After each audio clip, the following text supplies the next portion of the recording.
Hey students, welcome to the first lecture of multiple zeta values and modular forms. So because we have this special spring semester 2020, these lectures will be recorded. And before we start, I want to give you some general information on this course. So there's a homepage for the course, which you can find here. And on the homepage, at the beginning, you get some general information, some content, and also here some materials. And in particular, there will be lecture notes, which I write during the course. And these are still a work in progress, so if you find any typos or mistakes, please let me know. And the plan is to have 5 sections in these lecture notes and in this course. And at the end of the lecture notes, you find exercises, which you should hand in until the end of the semester. And so far, there are just 4 exercises for the first section. But there will also come more exercises during the course. And so far, I just finished the first section, Overview and Basics. And that's why I call this version 1. And after finishing section 2, there will be version 2 and so on. So before we start, I want to give an overview. So the first question I want to answer is, what objects will we study in this course? And there will be mainly 3 objects we are interested in. And in the title you see multiple zeta values and modular forms. And multiple zeta values will be a family of some numbers, more precisely real numbers. And modular forms are certain functions.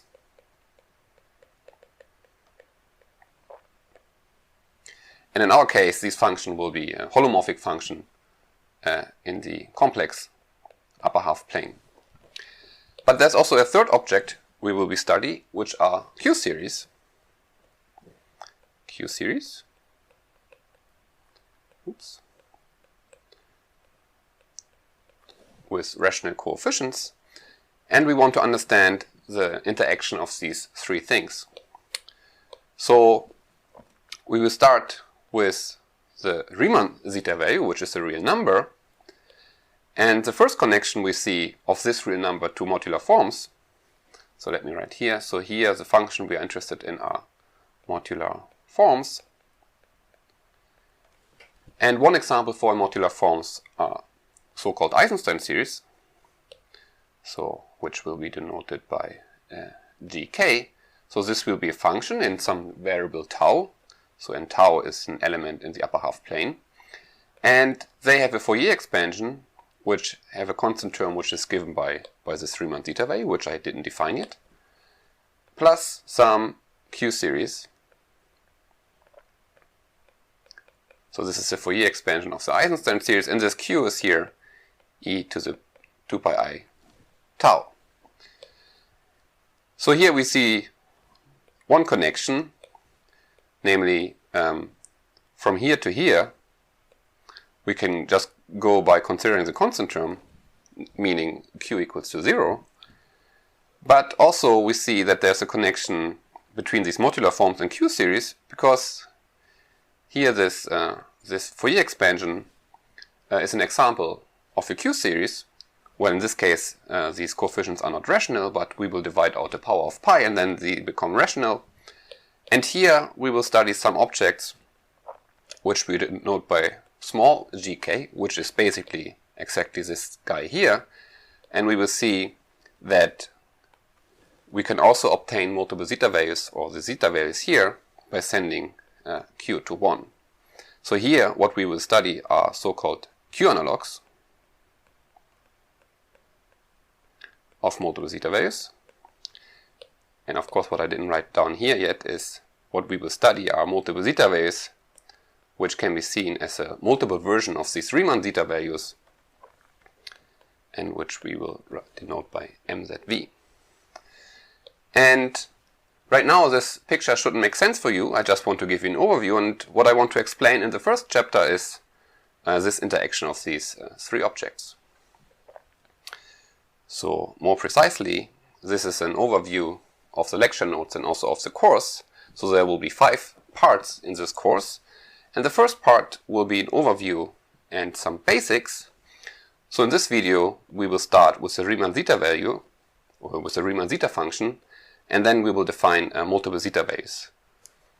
And then in the next video we will further discuss multiple zeta values and also discuss the algebraic structure, at least a little bit of them. So we will see that if we take two Riemann zeta values and multiply them, we will have a linear combination of multiple zeta values, and we will also show some first linear relation among these real numbers. Then in the next subject sections we will briefly talk about modular forms, and in the first subsection of section 1 we will talk about Q-analogues of multiple zeta values and also discuss a little bit the algebraic structure. And then in section 2 we will discuss in detail the algebraic structure of all these objects. In section 3 we will talk about linear relations, and then section 4 and section 5 we will discuss in detail the connection to modular forms and also to Q-analogues. Okay, so let's start. So the Riemann zeta function should be familiar to you if you took in calculus 1 or calculus 2. So this is a function defined by this. So s here is a complex number, and the real part of s needs to be greater than 1. And then one can show that this sum is absolutely convergent, and this is denoted by zeta s. And this function is named after Bernhard Riemann, which is this guy here. But before Riemann, this object was also already studied by Euler. But these two persons had different interest in this object. So Riemann, he was interested in more the analytic aspects. So he studied this function from the point of view of complex analysis. So analytic aspects. And Euler was more interested in the case when this s, for example, is an integer. So he was more interested in explicit values. So this is really just a rough overview. And so, for example, one result of Riemann is that this function can be analytically continued to the whole complex plane. So he made sense of this zeta s for all complex numbers s, and then he showed that this function is a meromorphic function in the whole complex plane with a simple pole at x equals 1. So if we have the complex plane here, so the real part and imaginary part, then there's a pole, so there's a pole at s equals 1, and also he showed that there are zeros at the negative even integers, -2, -4, -6, and so on. And then he made the famous conjecture that the remaining zeros of this function lie on this so-called critical line, which means that the real part of s is 1/2. And then the famous Riemann hypothesis says that all zeros except for these trivial zeros lie on this line. And Euler, on the other hand, which lived before Riemann, and he didn't consider this function from the point of view of complex analysis because this didn't exist at this time, but he was interested in the explicit values of this function.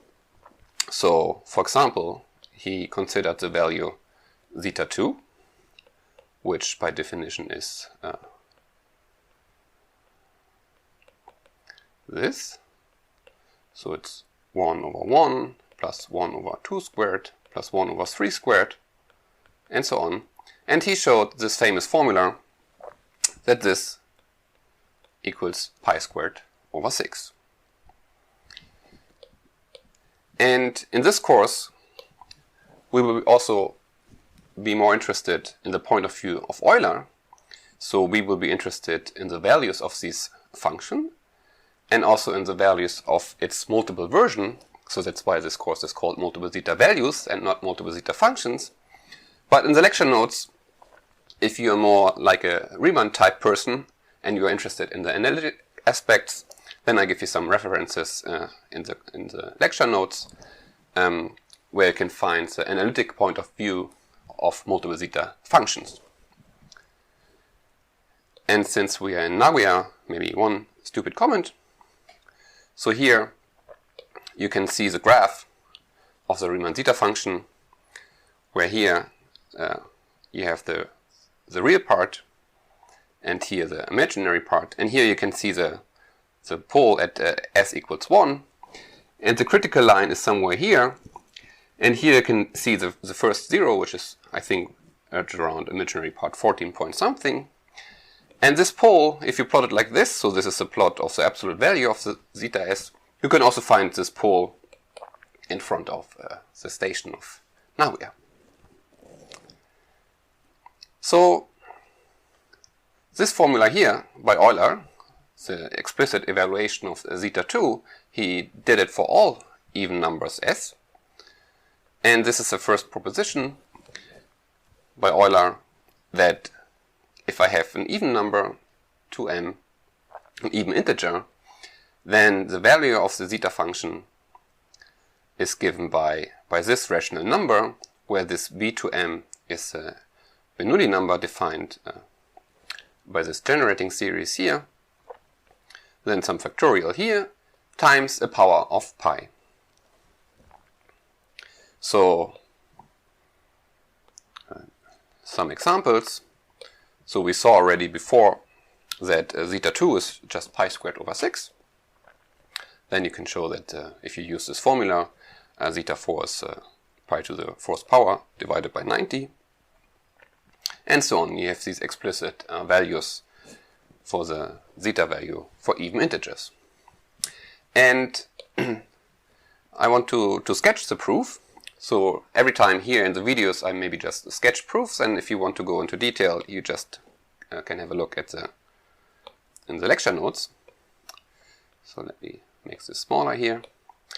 So one way to prove this formula, and the way Euler did it, is the following. So he first considered the product expansion of the sign, which is given by this.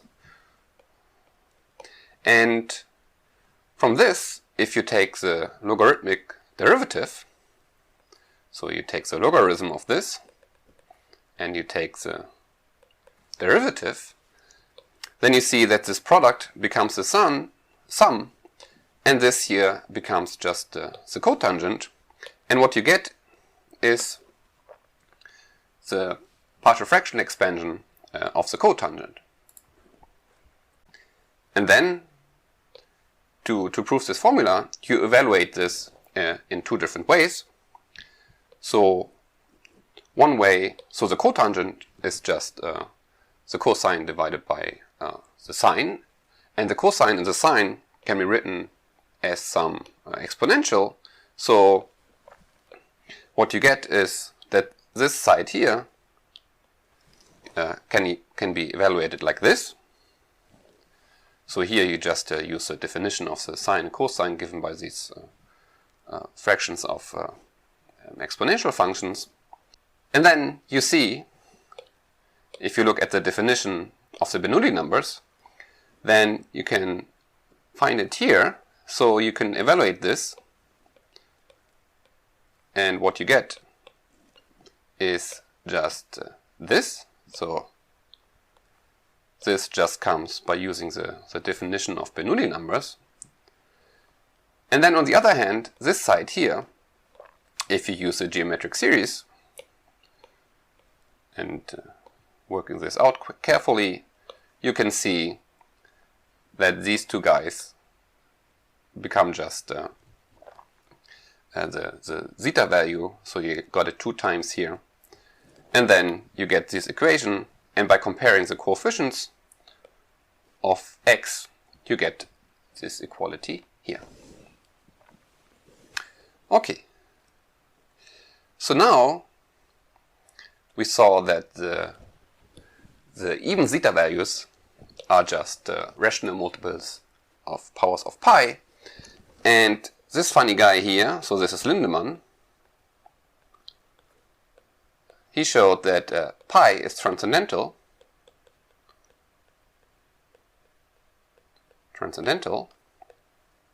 So in particular, there are no more algebraic relations among these even zeta values as we saw before. And a conjecture on these zeta values is that, so pi squared is basically just zeta 2. And the conjecture is that 1, pi squared, and the odd zeta values, that they are all algebraically independent. So in particular, all of them are also transcendental. And so far, we just know this for pi squared due to Lindemann.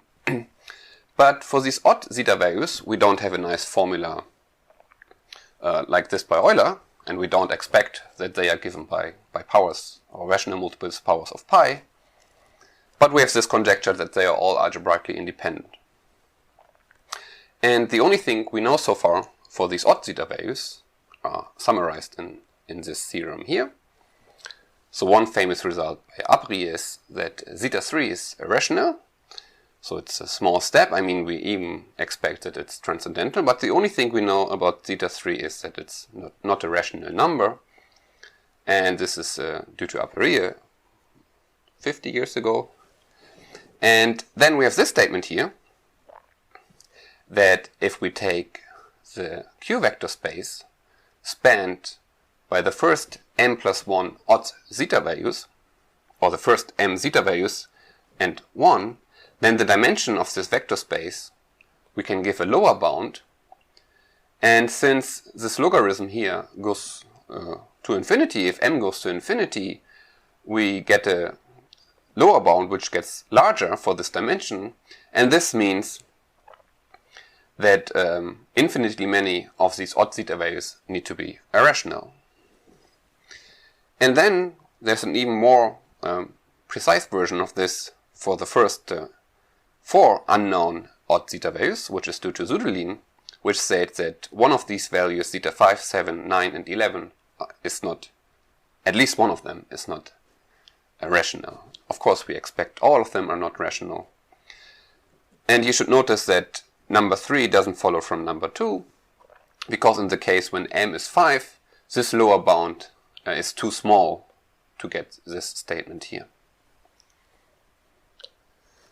Okay, so this was a short overview of single zeta values, so the Riemann zeta function evaluated at integers. And now we want to come to our main object, namely these multiple zeta values. So now we want to define multiple zeta values. And before we write down the definition, let me do the following calculation. So let's take the case of, so I want to take the product of two Riemann zeta values. So k1 and k2 are now integers greater or equal to 2. So by definition, the first Riemann zeta value is just m1 1 over m1 to the k1, and the other one, let's call this m2 1 over m2 to the k2. And now if I multiply this, I can split this product into 3 pieces. Namely, there could be the case that m1 is strictly greater than m2. Oops. Or m2 is strictly greater than m1. Or m1 equals m2. And all of them are the sum m1, k1, m2, k2. And this sum here will be the first example of a multiple zeta vase. So this we will denote by zeta k1, k2. Then the next sum here, this will be just, because here we just interchange the role of m2 and m1, is zeta k2, k1. And this here is just a Riemann zeta value, because if m1 equals m2, then the exponents add up here, so I just sum 1 over m to the k1 plus k2. So this is just the Riemann zeta value at k1 plus k2. So again, so this sum here will be a sum given by this.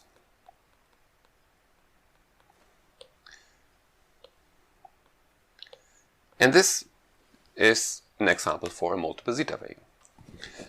But of course, we need to first ask ourselves, when does this sum make sense? And also, this is now the case of the double zeta value, which means there are now two summands here. So we will consider the arbitrary depth case, meaning there could be arbitrary variables k1 up to kr. So what we will be interested in is a sum like this.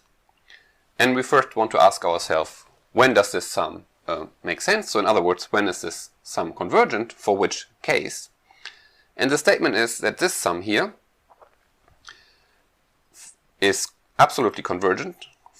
Well, it's positive, so it's convergent for the case when the first k is greater or equal to 2 and the other k's are greater or equal to 1. And to prove this, we first see that so when does this sum is the largest? So it's the case when this k, so when these exponents are small, meaning the smallest case is when k1 is 2 and the other k's are 1. So if we can show that this sum converges for this special case, when the first is 2 and the others are 1, then also the other sums converge because they are all smaller than this sum. And for this, we need this estimate here, which just follows from, if you take the function 1 over x, and you consider the Riemann sum up to n, then you see that the integral here of this function is an upper bound for this Riemann sum. So the left hand side is just the sum of these rectangles here, and the right hand side is given by the integral of 1 over x, and therefore we have this upper bound.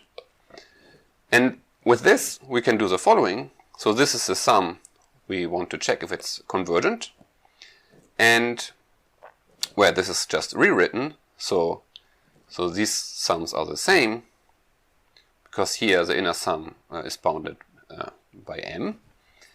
And then this is smaller than this, because first I can forget the order of these m's, so it's just a product of sums, of r minus 1 sums, and each of the product is given by a sum like this, which is bounded by this function here, and therefore this sum here is bounded by this product of 1 plus log m.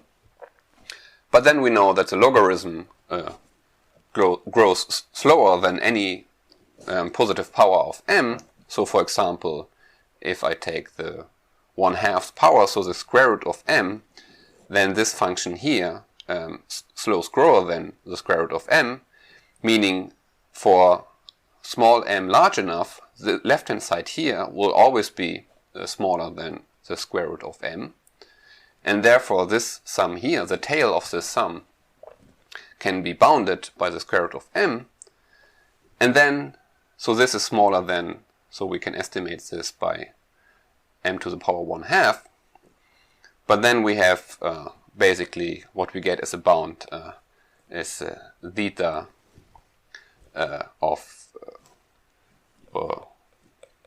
1.5 if you want so, and we know this sum converges, and therefore, of course, the real part is greater than 1, and therefore we get an upper bound, and this sum converges. So this sum makes sense when the first k is greater or equal to 2 and the others are greater or equal to 1, and therefore we will introduce the following notation before we give the actual definition.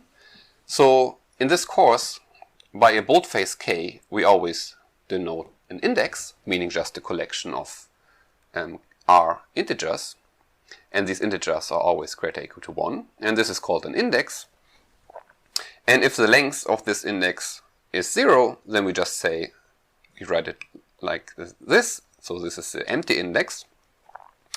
And such an index we call admissible if the first k is greater or equal to 2, or if this is the empty index. And then we say the weight of an index like this is given by the sum of the entries, and the depth of this index is given by the number of indices. And for the empty index we say it has weight 0 and depth 0. And with this we define our main object, the multiple zeta value. So for an admissible index k, we define zeta k, zeta of this index, which we also often write zeta k1 up to kr, by the sum we saw before. And we saw for an admissible index, this sum converges and gives us a real number. And for the empty index, the usual convention is to say zeta of the empty index is 1. And in the case r equals 1, this is just the Riemann zeta function at some integer k. And in this case we also call it single zeta value. And in the case r equals 2, we call this a double zeta value. And with this number, this number we will study in more detail in the next lecture. And we will see that these satisfy various relations. So for example, we will see that zeta 3 is the same as zeta to 1, which is not obvious at all from this definition here. And this is the first thing we will do in the next lecture, and then we will also give an overview of all standard conjectures on these objects, and also talk a little bit about their algebraic structure. See you then.